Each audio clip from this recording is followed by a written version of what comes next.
Hello and welcome to the Drum Agencies for Growth Festival. My name is Charlotte McKellany, Publisher APAC at the Drum, and I'm very pleased today to be introducing a presentation by the brilliant Carlos Palacios, Strategic Communications Planning Lead at Facebook.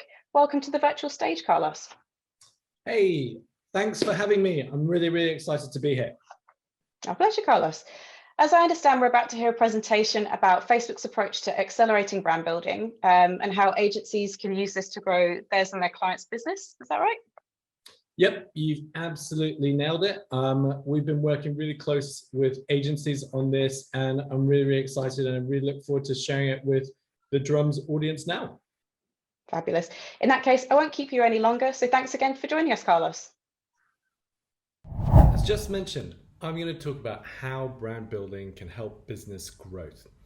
In the last 18 months, the talk of growth has often been in the e-commerce space. And there's been very good reasons for that. But I think the pendulum is now swinging back, and we're already beginning seeing businesses invest in brand to broaden their growth opportunities and to secure long-term growth. I think agencies that have a modern and evolved approach to brand building will succeed in growing brands for their clients, but will also succeed in growing their share of that spend. However, there are still many people in the agency and marketing world who believe the most effective way to build brands is via traditional creative media approaches, i.e. the 30 to 60 second TVC spot. James Herman and Peter Field said traditional approaches are the most effective, and they said this just last year at Cannes in their effectiveness code paper. I would like to challenge Peter and James. Obviously, I'm not going to go up against Peter Field by myself. He's a legend. I'm going to get some heavyweights to do that for me. Those heavyweights are some professors from the University of Oxford. The professors at Oxford conducted the largest ever academic study into brand building effectiveness. They analysed over 1,000 campaigns, totaling over $13 billion of media investment from 557 global brands in 51 countries around the world. Amazingly, they found that average brand campaign could be 2.6x more effective. So actually there's incredible headroom for growth. One of the key conclusions that they arrived to is that singular TV-based approaches are not the most effective way to grow a brand. What they actually say is that there's much more nuanced approaches exist to brand building, and they talk about different recipes and different mixes. The overall paper is called No Silver Bullet, and that's the reason why. They don't believe that there is a silver bullet to brand building. It's definitely not singular TV. There's actually a lot more nuanced and different approaches that agencies and brands can deploy. I actually really like what the Oxford research says about these more nuanced approaches to brand building. I really do think that we live in a world where there's more than one way to build a brand. And today we wanted to share with you a starting point of view of what some of those approaches might look like. This has been informed by consumer research that we've done and an analysis of the most effective work on our platform, so Facebook and Instagram. And there's two key components to this point of view. The first, we believe that certain ideas can accelerate brand building on our platforms like Facebook and Instagram. Obviously, this can apply to other digital platforms as well. Those are purpose, personalization, and performance branding. Secondly, the deployment of those ideas is best done through diverse digital experiences, which we call pitch, play, plunge. I'm an ex-agency planner, so of course, everything had to start with a P. For those of you who despise alliteration, I'm really sorry. It's just, it's innate and inbuilt to my planner DNA. But in all seriousness though, this is a starting point of view.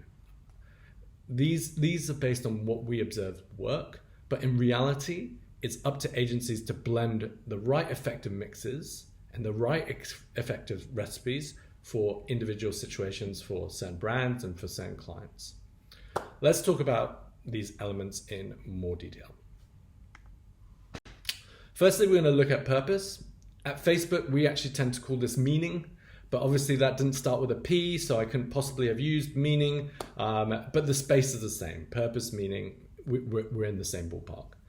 We believe that brands' activities should be informed by the nature of the medium and what people come to that medium to experience. So people come to Facebook and Instagram for a wide variety of reasons, but one of the key ones is to connect with people, communities, passions, and things that they find are meaningful to them. It's why we have seen an increase in things like participation in groups and communities, and people expect brands to give back to those communities and have a meaningful influence. That's basically what all these numbers say. And we did a study looking at the most successful brand campaigns on Facebook and Instagram, and the number one most common brand behavior was being purposeful in driving and creating the most effective brand impact. Purpose really, really does work on our platform. When it comes to delivering brand purpose, there are two things that are most typically common across brands that deliver this successfully. Those are authenticity and action. I'll talk about a few cases to illustrate those points. The first one, authenticity. Often brands get in trouble when consumers feel they're not genuinely committed to their purpose, but few could argue that's the case when it comes to Dove. They've stood by real beauty for, I think, 18 years now, and they've leveraged it really to great effect last year during the pandemic with their Courage is Beautiful iteration of the campaign. It's also executionally authentic too, because obviously they used real healthcare workers, and I don't think the idea would have worked without that. So now let's talk about action. When it comes to purpose, it's critical to not just say it, you've got to do it too. And the interactive nature of our digital platforms can help with brands to execute that. Here are two examples. Budweiser last year relaunched their famous WhatsApp TVC, and they gave it a pandemic spin, asking people to check in on one another. But they didn't just stop at that TVC. They actually got celebrities like Dwayne Wayne, who's a famous NBA basketball player, to host Facebook Live events and basically get millions of people together to do big live check-in experiences.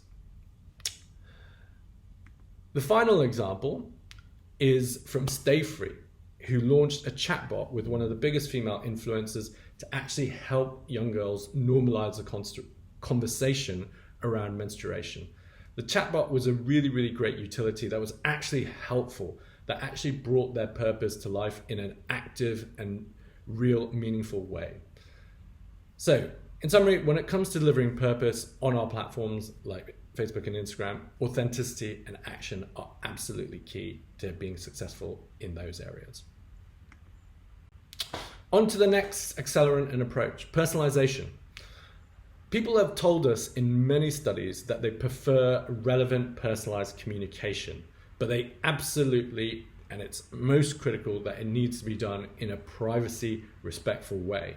And we believe that that can be done. And when it's done well, brands will achieve better brand impact and better brand performance. I'm just going to show a few examples. So here are some examples of ways in which we've seen this come to life on our platform. It quite often really does come down to getting creative with data signals.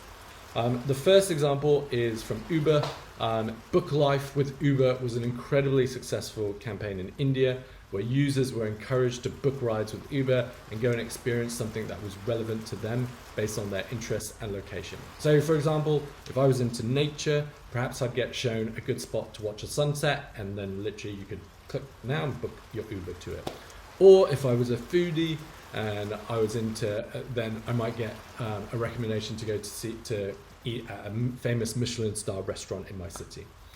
So here the data signals were really location, time of day, and interest. Or Verybuy, which is an e-commerce player from China who created a really interesting chatbot that used AI to deploy different brand tones of voice.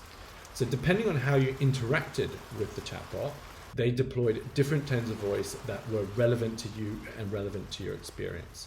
So here the data signals were those interactions that you made with the brand and through this chatbot.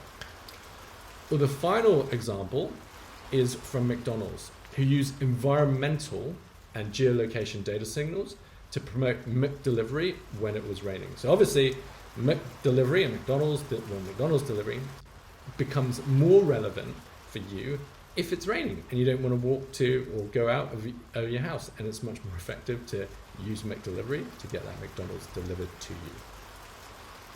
So those are just some examples of brands using personal, privacy safe and privacy respectful data signals to deliver more effective personalized experiences that build their brands.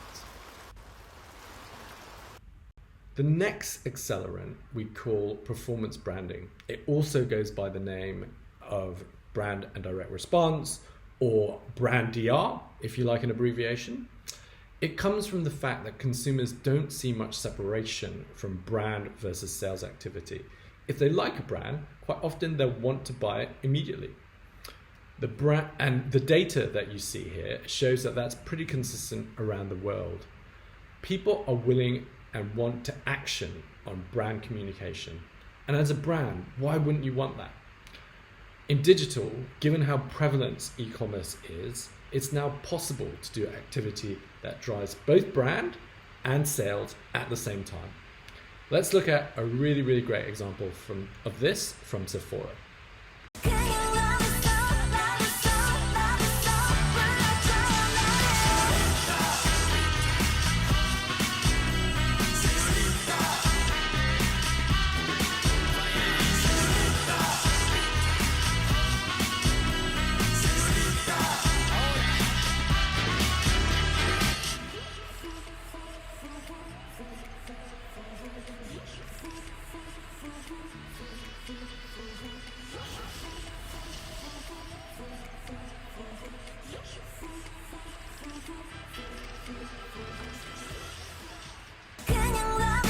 Okay, just to be clear on what you've just seen, Sephora launched a new brand, so they had a new K-beauty brand, and launched that with a K-pop music video. That K-pop music video was completely shoppable. So it actually featured makeup in it, and you could buy all the makeup that was there, or if you wanted tutorials on how the looks were made, you could buy the makeup that created those different looks, etc. So again, a really great example of brand building and driving sales within the same execution. So that's the top half of the point of view that we've just covered. And again, just to recap, those are ideas that we believe can accelerate brand building on platforms like Facebook. So purpose, personalization, and performance branding. We'll now look at the bottom half, which is about delivery of those brand building ideas and delivery of those ideas through diverse experiences that we call pitch, play, plunge. But first, a bit of data for those of you who like a good data point. We analyzed over 3,000 brand campaigns across Facebook and Instagram and found that those campaigns that used mixed assets, so different formats, saw greater impact on brand results than those campaigns that use singular assets. The logic of this is pretty simple. People show a wide variety of digital behaviors on our platforms. And I think intuitively we can all agree that sometimes I'll watch something for a long time, sometimes I'll just check something out quickly, etc. Sometimes I'll play something. So it's important that brands match those digital behaviors and deploy assets that show similar types of experiences. Interesting point here from this data that you can see is that diverse campaigns or mixed asset campaigns drive stronger brand results, especially for those deeper brand metrics like familiarity and affinity, which typically are metrics that we find harder to shift. Now let's go through what those diverse experiences look like. So a lot of people come to Facebook for a quick, short experience. I've got 5 minutes before my next call starts, I'm gonna check out what's going on. And brands really need to have experiences that replicate those short attention bursts. And we call that pitch. Feed and stories are clearly the backbone here, but we also have new experiences like Reels, which are really growing and audiences are getting really engaged with those. The real key to pitch is being very simple, straightforward, and distinctive. But there's really many things that you can do about it. You could introduce the brand, you could highlight key aspects, etc. You could dramatize things. There's a lot of different ways that you can do pitch. It's not just a very, it's not a limited format by any means. If you look at the examples that were just flashed and shown, but they all are very, very direct messages that have some really interesting visual elements that help make them be more distinctive and get a bit of cut. So that's pitch. People also come to Facebook to have interactive and playful experiences. Gaming has just grown significantly over the last 2 years or so. These interactive and playful experiences can both be long and short. For example, you could have little voting experiences in stories that can add an element of playness. So that example, like the Dunkin' Donuts example, are you a donut person or a fried person? Or you can have experiences that are much more involved in the brand and consumer. So like social gaming experience, or like the example of Doritos there, playing rock, paper, scissors.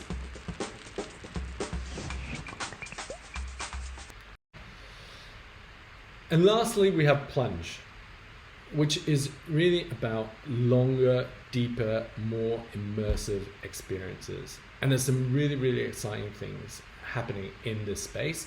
And there's some really exciting experiences that people can use to build much more deeper and more evolved brand relationships. Live has really clearly taken off in the last year, and we've seen really, really exciting applications of that. We already talked about Budweiser earlier on in this presentation. Another thing that is becoming really, really interesting and really exciting is, and increasing in its adoption, is AR, and people using augmented reality for brand building. You can see my favorite one, which is in the bottom hand corner here, which is the kid brushing his teeth with a reindeer on him. That was a really, really fantastic brand building experience done by Signal, which is a toothpaste brand. And they created this fantastic AR experience to encourage kids to brush their teeth. It was basically an interactive story that unfolded over 21 days to help kids build the habit of brushing their teeth. And of course, in this area of AR and VR, we're very deeply invested with things like Oculus, and more recently we've started now talking about this as the metaverse. And there's some really exciting things that have gone on. Some of you may have seen that we recently launched a partnership with Ray-Bans and created our first smart glasses. So that's a really, really exciting space, and something do watch out for doing more and exciting things in this area. I did want to finish with one example that shows you how it all comes together. You don't have to do all 6 Ps. In fact, as I mentioned, it's really a starting point of view. We're hoping that things might evolve. Maybe some agencies will add Ps to it.